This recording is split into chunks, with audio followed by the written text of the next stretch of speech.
बानी पीटीआई की जेल सहूलियात के हवाले से नजरसानी दरख्वास्त इस्लामाबाद हाई कोर्ट में दायर कर दी गई है। इससे मुतालिक हम आपको बताएं कि बानी पीटीआई की जेल सहूलियात के हवाले से नजरसानी दरख्वास्त इस्लामाबाद हाई कोर्ट में दायर कर दी गई। इस पर हम बात करते हैं डॉन न्यूज़ के रिपोर्टर ताहिर नसीर से। ताहिर, जो इस्तदा की गई है उसमें कुतब, डॉन अखबार और एक्सप्रेस ट्रिब्यून का कहा गया था, इसके अलावा और क्या इस्तदा की गई है?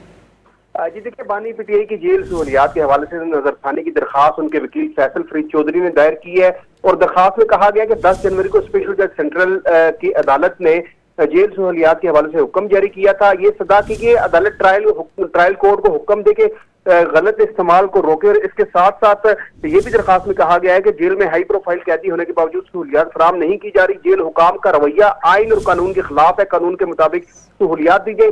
ये भी दरखास्त में सदा की गई है। दरखास्त गुजार के बच्चों के साथ हफ्तावार फोन कॉल को यकीनी बनाने की हिदायत की जाए। किताबों और रोजमर्रा के अखबारात बशमूल डॉन और एक्सप्रेस ट्रिब्यून समेत जो है दीगर अखबारात पढ़ने का मौका फराहम किया जाए। और इस्तदा की गई कि प्रिजन एक्ट और पाकिस्तान जेल रूल 1978 के तहत दरखास्त गुजार के इस्तेहकाक के मुताबिक फैमिली और वकला के साथ हफ्तावार तयशुदा मुलाकातों को यकीनी बनाने की हिदायत की। दरखास्त में सदा की गई और फैसल फरीद चौधरी ने इस्लामाबाद हाई कोर्ट में नजरसानी की दरखास्त दायर की है। बहुत शुक्रिया ताहिर, आपने अपडेट किया।